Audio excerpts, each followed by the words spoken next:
السلام عليكم، انا احمد سمير، اهلا بكم في فيديو جديد.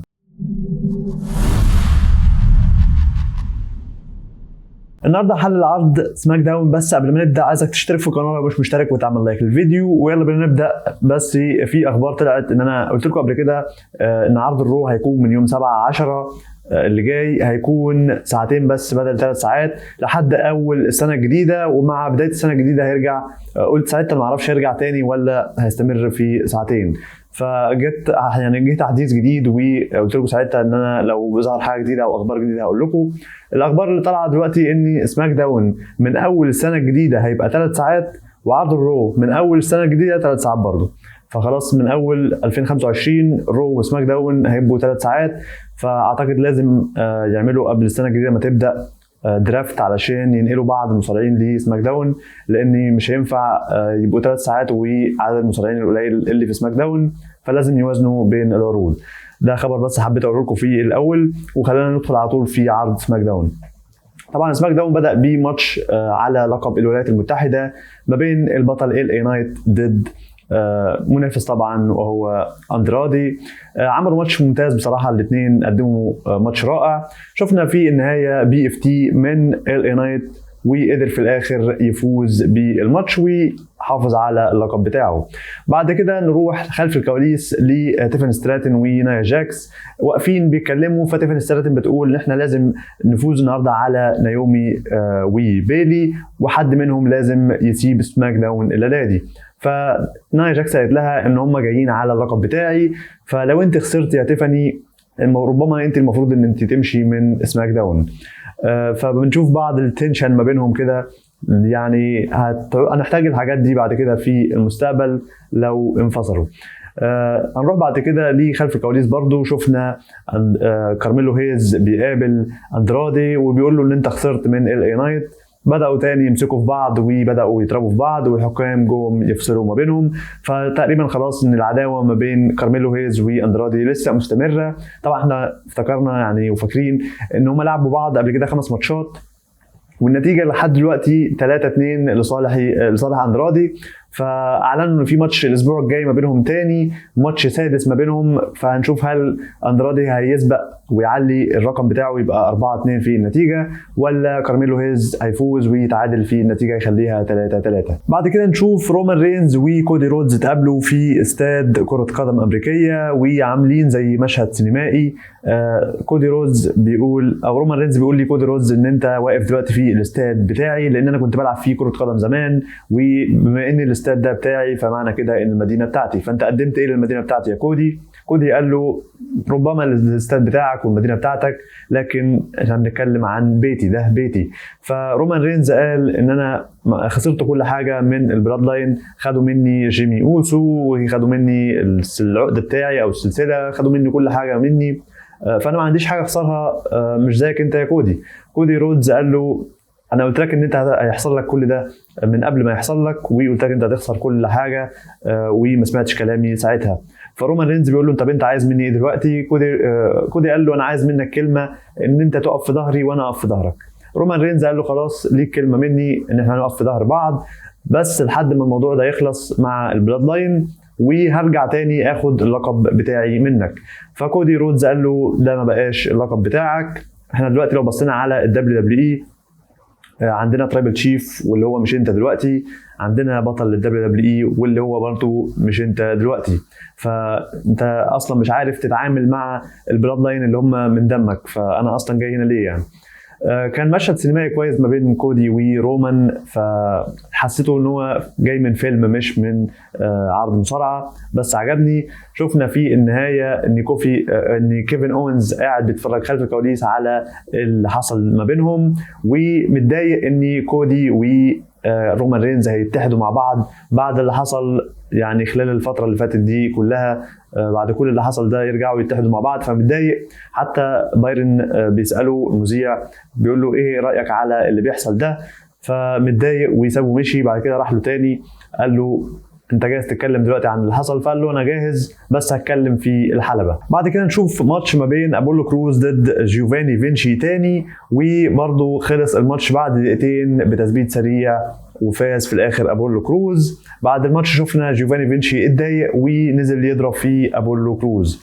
فموضوع جيوفاني فينشي ده انا حاسه بيفكرني باللي كان بيحصل مع زميل زمان، وهو هيل كان دايما بيتكلم كتير ويجي في الاخر يلعب ماتشات يخسر بسهوله. ففكرني بموضوع زميز زمان جدا، يعني في بدايات زميز وهو كان هيل. هل هم عايزين يبنوا جيوفاني فينشي بالطريقه دي؟ بس ما اعرفش، يعني لو هم قصدهم ان هم يبنوه كده تمام، بس لو قصدهم انه يبقى يعني ملوش لازمه وخلاص، فانت ليه سوقت له؟ بقالك اسبوعين 3 وعمال تقول انه هرجع ومش عارف ايه، وفي الاخر ما حصلش حاجه.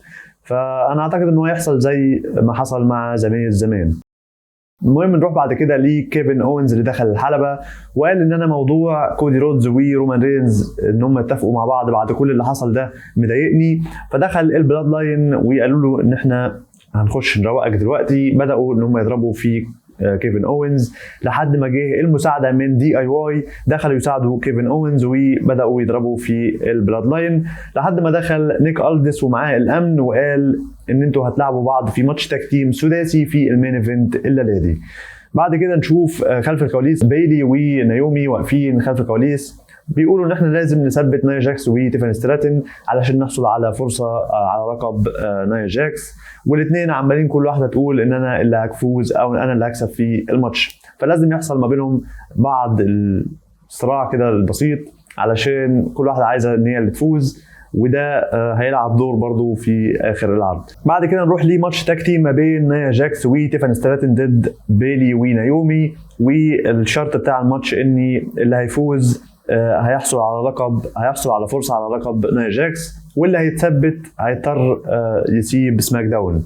فشفنا في اخر الماتش بعد ماتش كويس ما بينهم قدرت في الاخر نايومي وبيلي ان هم يثبتوا نايا جاكس في نفس الوقت، حتى وقفوا بعد الماتش ما خلص ومستغربين يعني مين فينا اللي هيلعب مع نايا. بعد كده نشوف تشيلسي جرين بتتدرب في قلب الزباله ووسط الزباله، وبتقول ان ده المكان الطبيعي لميتشن، طبعا علشان فيكي جاريرو الاسبوع اللي فات كانت في سماك داون وقالت ان المفروض ان تشيلسي جرين وميتشن يلعبوا ماتش مقلب الزباله ضد بعض، فتشيلسي جرين وافقت عشان كده هي بتتدرب في الزباله. بعد كده نشوف خلف الكواليس نيك ألديس واقف مع بيلي ونايومي بيقول لهم بما ان انتوا الاثنين ثبتوا نايا جاكس فبالتالي الاسبوع الجاي هتلعبوا ماتش واللي هيفوز فيكم هيلاعب نايا جاكس على اللقب بتاعها. فكان لازم زي ما انا قلت ان اللي حصل ما بينهم التنشن اللي حصل ما بينهم كان لازم يحصل علشان لما هيلعبوا بعض الاسبوع الجاي لازم أن يبقى في بعض البناء للماتش. وده اللي المفروض كان يحصل اصلا من البدايه، ما اعرفش ليه دخلوا في دوامه ان هم يلعبوا تكتيم. انا قلت من البدايه ان المفروض كان بيلي ضد نايومي على طول. فتفتكروا هل الماتش الجاي الاسبوع الجاي بيلي ضد نايومي هل تيفاني ستراتن هتتدخل فيه ولا لا؟ فهنشوف الاسبوع اللي جاي اللي هيحصل، بس اكتبوا لي تحت في التعليقات توقعاتكم ايه للموضوع ده. بعد كده نروح للمين ايفنت ماتش المفروض كان ما بين كيفن اوينز والدي اي واي ضد البلاد لاين، لكن شفنا قبل الماتش ما يبدا البلاد لاين بيضربوا في دي اي واي خلف الكواليس، ودخلوا للارينا وبداوا يضربوا في كيفن اوينز علشان نشوف ستريت بروفيتس بيخشوا ويضربوا في البلاد لاين ويساعدوا كيفن اوينز، وهم اللي هيلعبوا مع كيفن اوينز الماتش بدل دي اي واي. يلعبوا الماتش كان كويس، شفنا كل ما كيفن اوينز يحاول يثبت يشدوا رجله ويسحبوه لحد ما الحكم لغى الماتش في الاخر، وبداوا كله يضرب في بعض لحد ما شفنا البلاد لاين بيضربوا في ستريت بروفيتس وكيفن اوينز. فدخلوا دي اي واي وهم طبعا كانوا لسه مضروبين من قبل الماتش، فدخلوا يساعدوا لكن في الاخر اتضربوا برضو من البلاد لاين. يجي المساعده من كودي رودز اللي دخلوا معاه كرسي وضرب البلاد لاين وعمل كودي قدر لجيكوب فاتو، وفي الاخر شفنا وقف مع كيفن اوينز، وكيفن اوينز كان ماسك الكرسي وكودي رودز مديله ظهره وواقف باصص للمه الثانيه. فيعني لمحوا ان ممكن كيفن اوينز يضرب كودي رودز بالكرسي، طبعا لانه متضايق منه بعد ما اتحالف مع رومان رينز بعد كل اللي حصل ما بينهم. ففي الاخر شفنا ان كيفن اونز ما ضربش كودي، وكودي مدله ايده وسلموا الاثنين على بعض وانتهى العرض على كده. موضوع كيفن ان هو ممكن يضرب كودي، هم لمحوا لها من ايام ما كانوا بيلعبوا الاثنين مع ماتش مع بعض، كيفن وكودي كانوا لمحوا ان ممكن كيفن يتقلب على كودي، وكانت العداوه كلها اصلا مبنيه على كده، لكن في الاخر قلت لكم مش هيحصل وما حصلش. لكن ممكن سبب ان كيفن ما يضربش كودي الليله دي بالذات هو ان كودي دخل ساعد كيفن اونز في اللي كان بيحصل الليله دي، فلولا مساعده كودي رودز لكيفن اونز كان ممكن كيفن يضرب كودي، وممكن يحصل برضو في المستقبل ان ممكن فعلا كيفن يضرب كودي في الفترة الجاية. لكن السبب الوحيد اللي انا شايفه ان هو منعه بسبب ان كودي دخل ويساعده الليلة دي، فما اعتقدش الموضوع يعني هيبقى رايح لمكان كويس ما بينهم الاثنين، لان بصراحة كيفن ما بيطيقش حاجة اسمها البلاد لاين، وانتوا عارفين يعني حارب قد ايه ضدهم. فمش معنى ان انتوا دلوقتي بقيتوا كويسين تروحوا تتصالحوا مع رومان رينز اللي هو اصلا كان الكبير بتاعهم. فنشوف القصه دي هتستمر في الاسابيع الجايه هتروح لفين. بس انتهى العرض على كده، كان عرض متوسط مش جيد جدا، شايف ان هو عرض جيد. تقييمي ليه هو 6/10، اقل من الاسبوع اللي فات اكيد، لان الاسبوع اللي فات كان 10/10 يعني السيزون بريمير، فالموضوع لازم بيبقى في نزله. بس اعتقد ان يعني مش هيطول النزول في العرض، فاعتقد ان العرض الجاي ان شاء الله هتعلى التقييمات تاني وهيبقى عرض كويس.